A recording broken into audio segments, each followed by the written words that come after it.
একজন লোক মাটি খুঁড়তে গিয়ে হঠাৎ একটি জলমলে ক্রিস্টাল খুঁজে পায়। সে যখন সেটাকে ছুঁতে হাত বাড়ায় তখনই তার হাত কেটে যায়। ঠিক সেই মুহূর্তে ক্রিস্টাল থেকে তীব্র এক আলো বেরিয়ে সরাসরি তার চোখে ঢুকে যায়। লোকটি সঙ্গে সঙ্গে টের পায় তার বা চোখে অদ্ভুত এক সুপার পাওয়ার চলে এসেছে।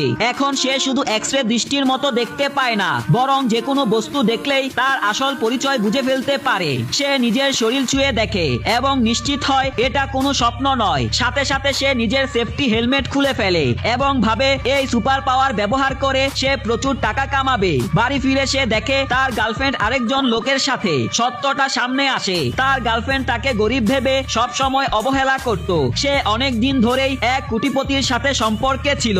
লোকটি সামনে গিয়ে তাদের মোকাবেলা করে। সেই ধনী লোকটি তাকে ধাক্কা দিয়ে ফেলে দেয় এবং কিছু টাকা ছুঁড়ে মারে। তারপর এই নারীর সঙ্গে চলে যায়। লোকটি মাটি থেকে টাকাগুলো তুলতেই হঠাৎ এক বিলাসবহল গাড়ি দ্রুত গতিতে এসে থামে। সে এদিকে অবাক, অন্যদিকে প্রচন্ড রেগে যায়। কিন্তু গাড়ির ভিতরে ছিল এক নারী, যে নিজেই গাড়ি চালাচ্ছিল। হঠাৎ লোকটি নিজের শরীরে অদ্ভুত কিছু অনুভব করে। সে তার সুপার পাওয়ার ব্যবহার করে বুঝতে পারে তার শরীরের ভিতরে এক অদ্ভুত পরজীবী আছে।